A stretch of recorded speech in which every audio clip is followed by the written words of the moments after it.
नमस्कार मंडळी, श्री स्वामी समर्थ. मी नंदिनी माझ्या यूट्यूब चॅनलवर तुमचं खूप मनापासून स्वागत करत आहे.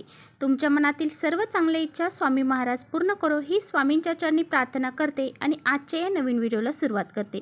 तर उद्या वार आहे शुक्रवार आणि या दिवशी आलेली आहे या वर्षीची पहिली कामदा एकादशी.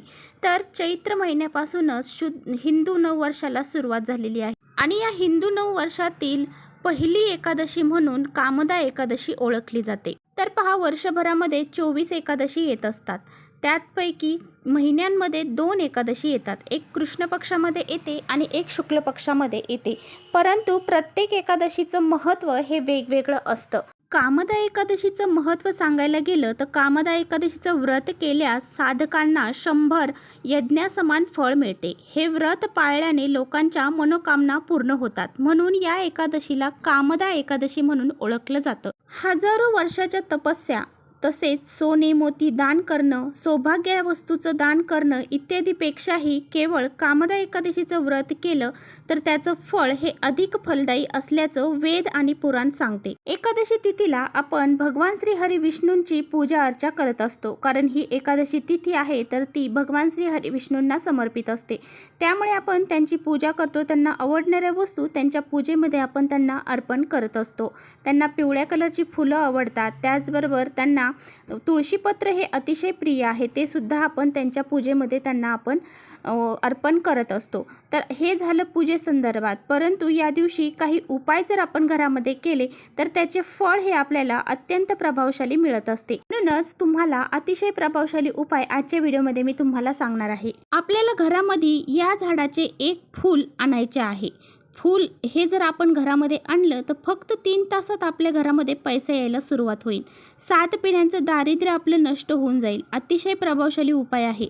हा उपाय जर केला तर आपल्या जीवनामध्ये जे दुःख, दारिद्र्य, अडचणी आहे, संकट आहे ते दूर होऊन जातील आणि आपल्या सर्व इच्छा ह्या पूर्ण होतील. त्यामुळे असा हा अत्यंत प्रभावशाली उपाय उद्या आपल्याला करायचा आहे. हा उपाय कसा करायचा आहे याबद्दल आजच्या व्हिडिओमध्ये आपण जाणून घेणार आहोत. त्यामुळे व्हिडिओ कुठे स्किप न करता शेवटपर्यंत नक्की बघा, जेणेकरून तुमच्यापर्यंत योग्य ती माहिती पोहोचेल. आपल्या चॅनलवर जर तुम्ही नवीन असाल तर चॅनलला लगेच सबस्क्राईब करा आणि असेच माहितीपूर्ण व्हिडिओ पाहण्यासाठी बेल आयकॉनलाही प्रेस करा. म्हणजे मी जेव्हा नवीन व्हिडिओ अपलोड करेन त्याचं नोटिफिकेशन सर्वात अगोदर तुम्हाला भेटेल आणि तुम्ही एकही व्हिडिओ मिस करणार नाही. त्याचबरोबर कमेंट्समध्ये ओम नमो भगवते वासुदेवाय नमः असे लिहायला अजिबात विसरू नका. तर बघा, आपल्याला हे जे फूल आहे तर ते तुम्हाला सकाळीच उद्या तुमच्या घरामध्ये घेऊन यायचं आहे.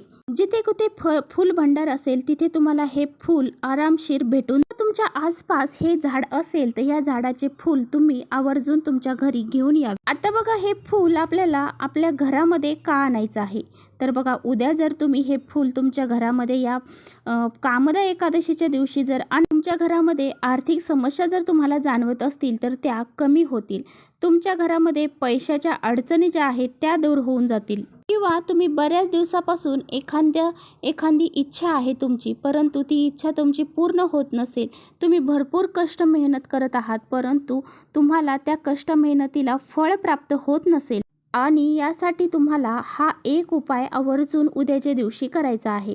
हा उपाय केल्याने माता लक्ष्मी आपल्यावरती प्रसन्न होईल आणि तिचा सदा आशीर्वाद आपल्या घरावरती राहील. त्यामुळेच तुम्हाला उद्या एकादशीच्या दिवशी पिवळ्या झेंडूचं फूल जे आहे तर ते तुमच्या घरामध्ये घेऊन यायचं आहे. पिवळी फुलं ही भगवान श्री हरी विष्णूंना अतिशय प्रिय आहेत. त्यामुळे आपल्याला अशी ही फुलं जी आहेत तर ती उद्या एकादशीला घरी घेऊन यायची आहेत. बघा, हे फूल तुम्ही घरी घेऊन आल्यानंतर तुम्हाला अगोदर भगवान श्री हरी विष्णूंची पूजा करायची आहे. भगवान श्री हरी विष्णूंवरती पंचामृताने अभिषेक करायचा आहे. एक तांब्याचा कलश आपल्याला भरून घ्यायचा आहे. त्यामध्ये शुद्ध जल आपल्याला भरून घ्यायचं आहे. त्याचबरोबर त्या पिवळ्या कलरच्या फुलाच्या पाकळ्या आपल्याला त्या पाण्यामध्ये घालून भगवान श्री हरी विष्णूंची आपल्याला अभिषेक करायची आहे. भगवान श्री हरी विष्णूंची मूर्ती आपल्या घरामध्ये नसेल तर बाळकृष्णाची मूर्ती ही प्रत्येकाच्या घरामध्ये असते.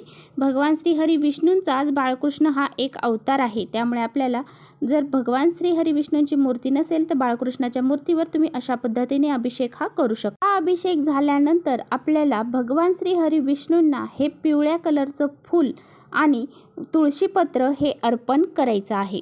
पूजा तुमची करून झाल्यानंतर तुम्हाला माता लक्ष्मीचं कनकधारा स्तोत्र आणि भगवान श्री हरिविष्णूंचं श्री हरी स्तोत्र हे पठण करायचं आहे. आणि नंतर दोन्ही हात जोडून माता लक्ष्मी आणि भगवान श्री हरिविष्णूंना प्रार्थना करायची आहे. तुमच्या घरातील पैशाच्या अडचणी दूर व्हाव्यात, त्याचबरोबर तुमच्या घरातील आर्थिक समस्या ही नष्ट होऊन जावी यासाठी तुम्हाला प्रार्थना करायची आहे. त्यानंतर तुम्हाला तुमच्या स्वयंपाकघरामध्ये हे झेंडूचं फूल ठेवायचं आहे. जी आपली गॅस आहे, शेगडी आहे, तिथे एक स्वास्तिक काढायचं हळद आणि कुंकवाच्या साहाय्याने आणि आपल्याला त्या गॅसच्या शेगडीची पूजा करायची आहे आणि तिथे हे एक पिवळ्या कलरचं फूल तुम्हाला ठेवायचं आहे. आणि त्यानंतर माता अन्नपूर्णेला तुम्हाला हात जोडून नमस्कार करायचा आहे आणि आपल्या घरामधील अन्नधान्याचा पुरवठा हा सदाकाळ भरभरून राहावा यासाठी प्रार्थना करायची आहे. त्यानंतर एक झेंडूचं फूल तुम्हाला माता तुलसीला अर्पण करायचं आहे. तर बघा, तुळशी माता ही भगवान श्री हरिविष्णूंची अतिशय प्रिय आहे आणि भगवान श्री हरिविष्णू आणि माता लक्ष्मीची एकत्रित आपण जर पूजा या दिवशी केली तर याचे फळ हे आपल्याला लवकरात लवकर प्राप्त होते. अशा पद्धतीने तुळशीला असं हे पिवळ्या कलरचं फूल तुम्हाला अर्पण करायचं आहे. त्याचबरोबर तुम्हाला उद्याच्या दिवशी पिवळ्या कलरच्या झेंडूचं फुलाचं रोपटं देखील घरी घेऊन यायचं आहे आणि हे तुमच्या तुळशीमध्ये तुम्हाला लावायचं आहे. असं केल्याने आपल्या घराकडे लक्ष्मी आकर्षित होते आणि आपल्या घरामध्ये सदैव स्थिर राहते. त्यामुळे तुम्हाला उद्याच्या दिवशी असे हे 2 उपाय करायचे आहेत. पिवळ्या झाडाची फुलंसुद्धा आणायची आहेत आणि झेंडूचं रोपटं देखील तुम्हाला घरी घेऊन यायचं आहे. हे रोपटं तुम्ही घरी आणून नक्की लावून पहा. जसं जसं ते रोपटं वाढेल तसं तसं तुमच्या घराची प्रगती होईल. तर पहा, नवीन वर्षातील ही पहिली एकादशी आहे, त्यामुळे तुम्हाला असा हा एक उपाय आवर्जून करायचा आहे. आपल्या घरामध्ये धनसंपत्तीची भरभराट व्हावी, त्याचबरोबर आर्थिक समस्या दूर व्हाव्यात यासाठी आपल्याला प्रार्थना देखील करायची आहे. आपले महत्त्वाची कामे पूर्ण व्हावी यासाठी सुद्धा तुम्हाला हा उपाय करायचा आहे. तर चला, इथेच थांबवते माझा व्हिडिओ तुम्हाला थोडा जरी आवडला असेल तर नक्की लाईक करा. चॅनलवर नवीन असाल तर चॅनलला सबस्क्राईब करा. परत भेटूया अशा छानशा व्हिडिओसोबत. तोपर्यंत श्री स्वामी समर्थ.